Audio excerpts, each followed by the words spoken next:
ಆ ಹುಡುಗಿನ ಎಷ್ಟು ಪ್ರೀತಿ ಮಾಡಿದ್ದ ಅಂದ್ರೆ ಆಕಿನ ಬಿಟ್ಟಿರಕ್ ಆಗ್ತಿರ್ಲಿಲ್ಲ ಅವನಿಗೆ, ಅಷ್ಟು ಹಚ್ಕೊಂಡಿದ್ದ ಆ ಹುಡುಗಿಗೆ. ಆ ಹುಡುಗಿ ಹೇಳಿದ್ ನೀನು ನನಗೆ ಬಹಳ ಪ್ರೀತಿ ಮಾಡ್ತೀಯ ಅಂತ ನನಗೆ ಹೆಂಗೆ ಗೊತ್ತಾಗಬೇಕು. ಅವ ಹುಡುಗಂದ ನೀ ಹೇಳ ಅದನ್ನ ತರ್ತೀನಿ ಅಂದವ. You just name it, I will bring it ಅಂದವ. ಹುಡುಗ ಏನಂದ, ನೀ ಏನಂತಿ ಅನ್ನೋ ಅದನ್ನ ತೊಗೊಂಬರ್ತೀನಿ ನಾನು, ಅವಾಗಾರ ನಿನಗೆ ಗೊತ್ತಾಗ್ತೈತಲ್ಲ ನಾ ಎಷ್ಟು ಪ್ರೀತಿ ಮಾಡ್ತೀನಿ ಅಂತ. ಅವಾಗ ಹುಡುಗಿ ಏನಂತು ಅಂದ್ರೆ, ನೀ ನನ್ನ ಮ್ಯಾಲ ಖರೇನೆ ಪ್ರೀತಿ ಮಾಡ್ತಿದ್ರ ನಿಮ್ಮ ತಾಯಿ ಹೃದಯ ತಂದು ಕೊಡ್ಬೇಕು ನನಗ ಅಂದ್ಲಕ್ಕೆ. ಅದು ಮುದುಕಿ ಹೋಗಿ ಗುಡಿಸಲ್ದಾಗ ಮುಕ್ಕೊಂಡಿತ್ತು. ಬಡವಿ, ಏನ್ ದೊಡ್ಡ ಮನೆ ಇರಲಿಲ್ಲ, ಗಂಡ ತೀರ್ಕೊಂಡಿದ್ದ. ಇದ ಮಗನ್ನ ಜೋಪಾನ ಮಾಡಿದ್ಲ, ಮಗನ್ ದೊಡ್ಡವನು ಮಾಡಿದ್ಲಕ್ಕೆ. ತಾನು ದೊಡ್ಡಕ್ಕೆ ಆಗಿದ್ದಿಲ್ಲ, ಮಗನ್ ದೊಡ್ಡವನು ಮಾಡಿದ್ಲು. ಮಧ್ಯಾಹ್ನದಾಗ ಮುಪ್ಪಾನ ಮುದಿಕೆ ಹೋಗಿ ಮಕ್ಕೊಂಡಿತ್ತು. ಇವ ಬಂದ, ಯಪ್ಪ ಊಟ ಮಾಡಿ ಏನ ಅಂತ ಅಂದ್ಲು. ಉಂಡು ಬಂದಿನ ಅಂದೇವ್. ಇದು ಸ್ವಲ್ಪ ಮಕ್ಕೊಂಡಿತ್ತು, ಜಂಪ್ ಹತ್ತಿತ್ತು ಮುದುಕಿಗೆ. ಅಡಿಗೆ ಮನ್ಯಾಗ ಹೋದವನ ಒಂದು ಚಾಕು ತಗೊಂಡು ತಾಯಿ ಎದಿಗೆ ಚುಚ್ಚಿ ತಾಯಿ ಹೃದಯ ಮೀಟದ. ಆ ತಾಯಿ ಹೃದಯ ಕೈಯಾಗ ಹಿಡ್ಕೊಂಡು ಓಡೋಡಿ ಓಡೋಡಿ ಓಡೋಡಿ ಬರ್ತಿದ್ದ. ಇವು ರೋಡಿನ ಹಂಪ್ಸ್ ಇರ್ತಾವಲ್ಲ, ಅದು ಖ್ಯಾಲ್ ಆ ಕಡೆ ಇತ್ತು, ಹುಡುಗಿ ಕಡೆ ಕೆಳಗೆ ಗೊತ್ತಾಗ್ತಿದ್ದಿಲ್ಲ. ಹೃದಯ ಹಿಡ್ಕೊಂಡು ಓಡ್ತಿದ್ದ. ಹಂಪ್ಸಿಗೆ ಕಾಲ್ ಎಡಿವಿ ಬಿದ್ದ ಹುಡುಗ. ತಾನು ತಿಪ್ಪ್ಯಾಗ ಬಿದ್ದಿದ್ದ, ತಾಯಿ ಹೃದಯ ಮುಳ್ಳಾಗಿ ಬಿದ್ದಿತ್ತು. ಮುಳ್ಳಾಗಿ ಬಿದ್ದ ತಾಯಿ ಹೃದಯ ಮಗನಿಗಂತಿತ್ತು, ಯಪ್ಪ ನಿನಗೆ ಎಲ್ಲರ ಪೆಟ್ಟಾತೋನು ಅಂತ ತಾಯಿ ಹೃದಯ ಕೇಳ್ತಿತ್ತು. ಹೃದಯ ಮುಳ್ಳಾಗಿ ಬಿದ್ದೈತಿ, ಇವ ತಿಪ್ಪ್ಯಾಗಿ ಬಿದ್ದಾನ. ಮುಳ್ಳಾಗಿ ಬಿದ್ದು ಹೃದಯ ಹುಡುಗಗೆ ಕೇಳ್ತಿತ್ತು, ಮಗನಿಗೆ ಯಪ್ಪ ನಿನಗೆ ಎಲ್ಲರ ಪೆಟ್ಟಾತೇನು. ನಿಮಗೆ ಆಶ್ಚರ್ಯ ಅನಿಸ್ಬಹುದು. ಮಗ ಚಾಕು ತೊಗೊಂಡು ಚುಚ್ಚುದ್ರ ತಾಯಿ ಹೃದಯಕ್ಕೂ ನೋವಾಗ್ಲಿಲ್ಲ. ತಾಯಿ ಹೃದಯಕ್ಕೆ ಯಾವಾಗ ನೋವಾಗ್ತೈತಿ ಅಂದ್ರ, ಸಾಯಂಕಾಲ 6 ಗಂಟೆಗೆ ದುಡಿದು ಮನೆಗೆ ಬರುವ ಮಗ ಕುಡಿದು ಮನೆಗೆ ಬಂದ ಅಂದ್ರೆ ತಾಯಿ ಹೃದಯಕ್ಕೆ ಚುಚ್ಚದಂಗ. ದುಡಿದು ಮನೆಗೆ ಬರುವ ಗಂಡ ಕುಡಿದು ಮನೆಗೆ ಬಂದ್ರೆ 6 ಗಂಟೆಕ ಹೆಣ್ಮಕ್ಳಿಗೆ ಚಾಕು ಚುಚ್ಚದಂಗ ಆಗ್ತೈತಿ. ಗುಣವಂತನಾಗಬೇಕಲ್ಲ ಮನುಷ್ಯ. ಏನು ದುಡಿಯುವುದು, ಸಾಯಂಕಾಲ 6 ಗಂಟೆಗೆ ಮನೆಗೆ ಬಂದ್ರೆ ಅವರಿಗೂ ಒಂದು ಸ್ವಲ್ಪ ಸಮಯ ಕೊಡಬೇಕಲ್ಲ. ಮನೆಗೆ ಬರ್ಬೇಕು 6 ಗಂಟೆಗೆ. ನಿಮಗೆ ಗೊತ್ತಿರಲಿ, 6 ಗಂಟೆ ಆತಂದ್ರೆ ಸೊಳ್ಳೆ ಮನೆ ಸೇರ್ತಾವ, ಮನುಷ್ಯರು ಸೇರೋದಿಲ್ಲ. ಕರೆಕ್ಟ್ 6 ಗಂಟೆಗೆಲ್ಲ ನೋಡ್ರಿ ಸೊಳ್ಳೆಗಳೆಲ್ಲ ಮನೆಗಳಲ್ಲಿ ಹೋಗ್ತಾವ. ಸೊಳ್ಳೆಗಳ ಮನೆ ಸೇರ್ತಾವ, ಇವ ಸೇರೋದಿಲ್ಲ. ಹೃದಯವಂತ ಆಗೋದು ಮನುಷ್ಯ. ಕೆಡಿಸ್ಕೋಬಾರ್ದು, ದೇಹ ಕೆಡಿಸ್ಕೋಬಾರ್ದು. ಏನು ಬಳಸಬೇಕು, ಕಣ್ಣು ಬಳಸಬೇಕು, ಕೈ ಬಳಸಬೇಕು, ಮನಸ್ಸು ಬಳಸಬೇಕು. ಇದನ್ನೆಲ್ಲ ಬಳಸಬೇಕಲ್ಲ, ಜಗತ್ತಿಗೆ ಒಳ್ಳೇದಾಗಬೇಕು.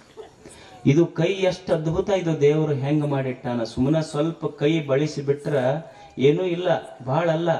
ಈ ಕೈಯ ಸುಮ್ಮನೆ ಇಷ್ಟ ಬೆರಳ, ಈ ಬೆರಳ ಸ್ವಲ್ಪ ಸರಿಯಾಗಿ ಬಳಸಿ ಬಿಟ್ರ ಅಜಂತ ಎಲ್ಲೋರ ನಿರ್ಮಾಣ ಆಗ್ತವ, ಹಂಪೆ ಬೇಲೂರು ಹಳೆಬೀಡುಗಳ ನಿರ್ಮಾಣ ಆಗ್ತವ. ಏನೂ ಇಲ್ಲ, ಕೈ ಬಳಸ್ಯಾರಷ್ಟೇ. ಅವರು ಬಳಸುವಿಕೆಯಲ್ಲಿ ಇರ್ತೈತಿ. ದಾನೇನ ಪಾಣಿಹಿ ನತು ಕಂಕಣೇನ. ಒಬ್ಬ ಋಷಿ ಅಂತಾನ, ನೋಡಪ್ಪ ನಿನ್ನ ಕೈ ಚಂದ ಕಾಣಬೇಕಾಗಿದ್ರ ಬಂಗಾರ ಬಳಿ ಮಾಡಿಸಿ ಹಾಕೊಂಡ್ರೆ ಕೈ ಚಂದ ಕಾಣೋದಿಲ್ಲ, ಒಳ್ಳೆ ರಿಸ್ಟ್ ವಾಚ್ ಕಟ್ಕೊಂಡ್ರೆ ಚಂದ ಕಾಣೋದಿಲ್ಲ, ಬ್ರಾಸ್ಲೆಟ್ ಮಾಡ್ಕೊಂಡ್ರೆ ಚಂದ ಕಾಣೋದಿಲ್ಲ. ಯಾವ ಕೈ ಚಂದ ಕಾಣತೈತಿ ಅಂದ್ರ ಬ್ರಾಸ್ಲೆಟ್ ಹಾಕೊಂಡ ಕೈಗಳಿಗಿಂತ, ಬಂಗಾರದ ಬಳಿ ಹಾಕೊಂಡ ಕೈಗಳಿಗಿಂತ ಹಸಿದ ಹೊಟ್ಟೆಗೊಂದು ತುತ್ತು ಕೊಡತೈತಲ್ಲ, ಅವು ನಿಜವಾದ ಕೈಗಳು. ಆ ಕೈ ಸೌಂದರ್ಯದ ಮುಂದೆ ಉಳಿದ ಕೈ ಸೌಂದರ್ಯನೇ ಇಲ್ಲ ಅಂತ. ಕಟ್ಟಬೇಕಾಗ್ತದ ಮನುಷ್ಯ, ಬಳಸಬೇಕಿದನ್ನಷ್ಟೇ. ಕಣ್ಣು ಸಣ್ಣ ಇರಬಹುದು, ಎಷ್ಟು ಸಣ್ಣ ಅದಾವು ಕಣ್ಣು, 1 ಇಂಚ್ ಕಣ್ಣು ಸಣ್ಣ ಇರಬಹುದು. ಇಡೀ ವಿಶ್ವವನ್ನೇ ನೋಡುವ ಸಾಮರ್ಥ್ಯ ಬರೇ 1 ಇಂಚ್ ಕಣ್ಣಾಗಿಟ್ಟಾನ ದೇವರು. ಕಾಲು ಸಣ್ಣ ಇರಬಹುದು, ಹಿಮಾಲಯ ಪರ್ವತವನ್ನೇ ಹತ್ತಿ ನಿಲ್ಲುವ ಸಾಮರ್ಥ್ಯ ಕಾಲಿಗೆ ಕೊಟ್ಟಾನ ದೇವರು. ಏನ್ ಅದ್ಭುತ. ನೀವೆಲ್ಲ ಈ ಫೋನ್ ಗೊತ್ತೈತಿಲ್ಲ ನಿಮಗೆ? ನೀವು ನೋಡ್ರಿ ಎಷ್ಟು ಆಶ್ಚರ್ಯ ಅಂದ್ರೆ, ಫೋನ್ ಕಂಡು ಹಿಡಿದವರು ಅವನ ಹೆಸರು ಗ್ರಹಾಂ ಬೆಲ್. ಆಶ್ಚರ್ಯ ಅಂದ್ರೆ, ಇವತ್ತೆಲ್ಲರೂ ನಾವು ಫೋನ್ ಯೂಸ್ ಮಾಡ್ತೀವಲ್ಲ, ಯಾರು ಫೋನ್ ಕಂಡು ಹಿಡಿದಿದ್ರು ಅವನಿಗೆ ಕಿವಿನ ಕೇಳ್ತಿದ್ದಿಲ್ಲ. ಗ್ರಹಾಂ ಬೆಲ್ ಅವ ಕಂಡು ಹಿಡ್ದಾನೆ, ಕಿವಿ ಕೇಳಾರ್ದವ ಫೋನ್ ಕಂಡು ಹಿಡ್ದ. ಈ ಬ್ರೈಲ್ ಲಿಪಿ ಅಂತ ಐತಿ, ಕಣ್ಣು ಕಾಣ್ಲಾರ್ದವ್ ಲೂಯಿಸ್ ಬ್ರೈಲ್ ಲಿಪಿ ಕಂಡು ಹಿಡ್ದ. ಕಾಲಿಲ್ಲಾರ್ದ ಹೆಣ್ಮಗಳು ಮೌಂಟ್ ಎವರೆಸ್ಟ್ ಹತ್ತಿದ್ಲು ಅರುಣಿಮಾ ಸಿನ್ಹಾ. ಕಾಲಿಲ್ಲಕಿ ಹೆಣ್ಮಗಳಿಗೆ. ನೀವು ಹುಡುಗರು ಮೊಬೈಲ್ನಾಗ ಅದು ಇದು ನೋಡ್ತಿರ್ಲ, ಅರುಣಿಮಾ ಸಿನ್ಹಾನ ಬಗ್ಗೆ ನೋಡ್ರಿ. ಕಾಲ ಇರ್ಲಿಲ್ಲ ಹೆಣ್ಮಗಳಿಗೆ, ಹುಡುಗಿಗೆ ಹಿಮಾಲಯ ಪರ್ವತ ಹತ್ತದ್ಲಕ್ಕೆ. ನಮಗೆ 2 ಕಾಲು ಚಲೋ ಅದಾವ, ಇನ್ನು ನಮ್ಮ ಮನಿ ಮ್ಯಾಳ್ಗಿ ಸಹಿತ ಹತ್ತಿಲ್ ಬರೋಬ್ಬರಿ ನಾವು. ದೇವ್ರು ಎಷ್ಟು ಅದ್ಭುತ ಕೊಟ್ಟಾನ, ಇದನ್ನು ಸರಿಯಾದದಕ್ಕೆ ಬಳಸಬೇಕು ಅಂತಷ್ಟ. ಚಲೋದಕ್ಕೆ ಬಳಸಿದ್ರ ಚಲೋದಾಗ್ತೈತಷ್ಟೇ. ಇದನ್ನೆಲ್ಲ ಬಳಸಿ ಕಟ್ಟಬೇಕಾಗ್ತದ ಜಗತ್ತನ್ನ, ಊರನ್ನ ಕಟ್ಟಬೇಕು. ನಮ್ದು ಹಂಗಾಗುವುದಿಲ್ಲ. ಕಟ್ಟಿ ಮೇಲೆ ಕುಂತ್ವೇನ ಒಂದಿಷ್ಟು ಚಕ್ಕ ಆಡೋದು, ಇಸ್ಪಟ್ ಆಡೋದು, ಹಿಂಗಾದ್ರೆ ಊರು ಕಟ್ಟಕ್ಕಾಗತ್ತೇನೆ ಹೇಳ್ರಿ? ಹಿಂಗಾದ್ರೆ ದೇಶ ಕಟ್ಟಕ್ಕಾಗ್ತೈತೇನೆ ಹೇಳ್ರಿ? ಚಂತನ ಮೊಬೈಲ್ ತಗೊಂಡು ಎಲ್ಲರೂ ಗಂಡು ಮಕ್ಕಳು ಹೆಣ್ಮಕ್ಳು ಅದನ್ನ ರಾತ್ರಿ 12 ಗಂಟೆ ಎಷ್ಟೋ ಮಂದಿ ಬರ್ತಾರೆ, ನನಗೆ ನಿದ್ದಿನ ಬರಲ್ಲ ನೋಡ್ರಿ ಅಪ್ಪಾರ. 12 ಗಂಟೆ ಮತ್ತೆ ಮೊಬೈಲ್ ಹಿಡ್ಕೊಂಡು ಕುಂತ್ರೆ ನಿದ್ದೆ ಹೆಂಗೆ ಬರ್ತೈತಿ ಹೇಳ್ರಿ? ಒಬ್ಬ ಹೆಣ್ಮಗಳಿಗೆ ಹೆರಿಗೆ ಆತಂತ. ಹೆರಿಗೆ ಆದ ಕೂಡಲೇ ಆ ಕಡೆ ಹುಡುಕಾಡಕತ್ತಿದ್ಲು. ಅವ್ರ ದಾದಿ ನರ್ಸ್ ಇರ್ತಾರಲ್ಲ, ಯಾವಾಗ ಕೂಸಿಲ್ಲ ಐತಿ ನೋಡು, ಕೂಸಲ್ರಿ ನನ್ನ ಮೊಬೈಲ್ ಎಲ್ಲ ಐತೆ ಅದನ್ನ ಹುಡ್ಕಾಕತ್ತೀನಿ ನಾನು. ಕಟ್ಟುದು ಯಾವಾಗ ದೇಶವನ್ನ, ಮನಿ ಕಟ್ಟುದು ಯಾವಾಗ? ಎಲ್ಲರೂ ಮೊಬೈಲ್ನಾಗ ಬಿಜಿ ಆದ್ರ ದೇಶ ಕಟ್ಟುವುದು ಯಾವಾಗ? ಊರು ಕಟ್ಟುವುದು ಯಾವಾಗ? ದೇವ್ರೇನು ಕಣ್ಣು ಕೊಟ್ಟಾನ, ಕಿವಿ ಕೊಟ್ಟಾನ, ಇದನ್ನು ಸರಿಯಾಗಿ ಬಳಸಬೇಕು. ಈ ಕೈ ಪವಿತ್ರ ಆತು ಅಂದ್ರೆ ಎಷ್ಟು ಅದ್ಭುತ ಸಾಮರ್ಥ್ಯ ಈ ಕೈಯೊಳಗೆ ಬರ್ತೈತಿ ಅಂದ್ರ, ಬಿಸ್ಮಿಲ್ಲಾ ಖಾನ್ ಅಂತ ಹೇಳಿ ಒಬ್ರು ಶಹನಾಯಿ ವಾದಕರಿದ್ರು. ನೀವು ಹೆಸರು ಕೇಳಿರ್ಬೇಕಿದೆ, ಬಿಸ್ಮಿಲ್ಲಾ ಖಾನ್. ಬಿಸ್ಮಿಲ್ಲಾ ಖಾನ್ರು ಅವರಿಗೆ ಭಾರತದ ಅತ್ಯಂತ ಶ್ರೇಷ್ಠ ಪ್ರಶಸ್ತಿ ಭಾರತ ರತ್ನ ಕೊಟ್ಟರು ಅವರಿಗೆ. ಒಂದ್ ದಿವಸ ಟಿವಿ ಅವರು ರಿಪೋರ್ಟರ್ ಬಂದು, ಅವ್ರ ಮನೆ ತುಂಬಾ ಹಿಂಗ್ ಪ್ರಶಸ್ತಿ ಇದ್ದು. ಪ್ರಶಸ್ತಿ ಇದ್ದಾಗ ಅವ್ರ ರಿಪೋರ್ಟರ್ ಬಂದು ಕೇಳಿದ್ರಂತ, ಇಷ್ಟೆಲ್ಲ ಪ್ರಶಸ್ತಿಗಳು ಬಂದಾವಲ್ಲ, ಇದ್ರೊಳಗೆ ನಿಮಗೆ ಅತ್ಯಂತ ಸಂತೋಷ ಕೊಟ್ಟದ್ದು ಯಾವುದು? ಅದನ್ನ ತಗೊಂಡು ಬರೀ ಮುಟ್ಟಿ ತೋರಿಸ್ರಿ ನಮಗ ಅಂದ್ರು. ಬಹಳ ವಯಸ್ಸಾಗಿತ್ತು ಬಿಸ್ಮಿಲ್ಲಾ ಖಾನ್ರಿಗೆ. ಎದ್ದು ಹೊಂಟಿದ್ರು ಅವರು, ಜೋಲಿ ಹೋಗ್ತಿತ್ತು. ಅವ ರಿಪೋರ್ಟರ್ ಅಂದ, ಬಹುಶಃ ಭಾರತ ರತ್ನ ಕೊಟ್ಟಿದ್ರಲ್ಲ ಆ ಅವಾರ್ಡ್ ತರಬಹುದು ಇವರು ಅಂತ. ಬಿಸ್ಮಿಲ್ಲಾ ಖಾನ್ರು ಭಾರತ ರತ್ನ ಕೊಟ್ಟಿದ್ರಲ್ಲ ಆ ಅವಾರ್ಡ್ ತರಲಿಲ್ಲ.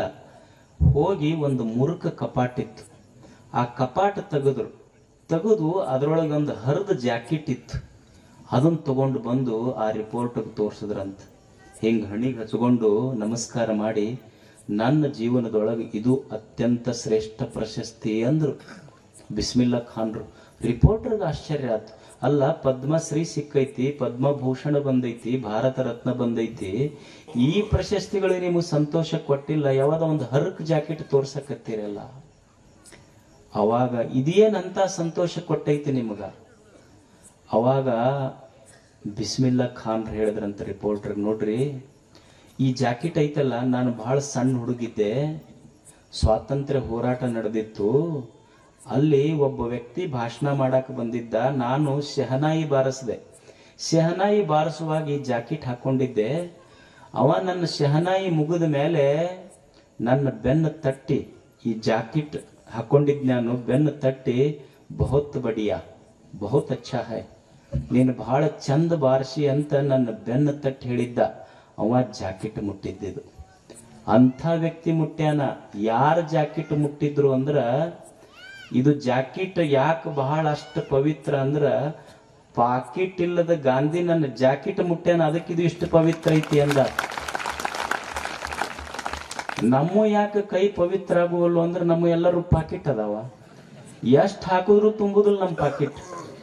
ನಮ್ಮ ಪಾಕಿಟ್ನಾಗೂ ಕೈ ಹೋಗ್ತಾವ, ಮಗ್ಲಿದ್ದವ್ರ ಪಾಕಿಟ್ನಾಗೂ ಕೈ ಹೋಗ್ತಾವ, ಎಷ್ಟಾದ್ರೂ ತುಂಬುವಲ್ಲು. ಮತ್ ನಾವ್ ಯಾರಿಗಾರ ಮುಟ್ಟದ್ರ ಅಷ್ಟು ಜಾಕೆಟ್ ಪವಿತ್ರ ಆಕ್ಕವನ್ ನಾವು ಮುಟ್ಟಿದ್ರ ಹೋಗಿ ಜಳಕ ಮಾಡಿ ಬರ್ತಾರ. ಮತ್ ಕೋಡಿದು ಮುಟ್ಟತ್ ನನಗಂತಂದ್ ಗಾಂಧಿ ಮುಟ್ಟಿದ್ದ ಅವನಿಗೆ. ಅವ ಭಾರತ ರತ್ನ ಪ್ರಶಸ್ತಿ ಬಂದಿದ್ ತೆಗೆದಿಟ್ಟಿದ್ದಿಲ್ಲ, ಹರಕ್ ಜಾಕೆಟ್ ಗಾಂಧಿ ಮುಟ್ಟಿದ್ದಕ್ಕೆ ಅದನ್ನ ಭಾರತ ರತ್ನದಕ್ಕಿಂತ ದೊಡ್ಡದು ಅಂತ ಜೋಪಾನ ಮಾಡಿಟ್ಟಿದ್ದ. ಮುಟ್ಟಿದ ಕೈ ಅಷ್ಟು ಪವಿತ್ರ ಇತ್ತು.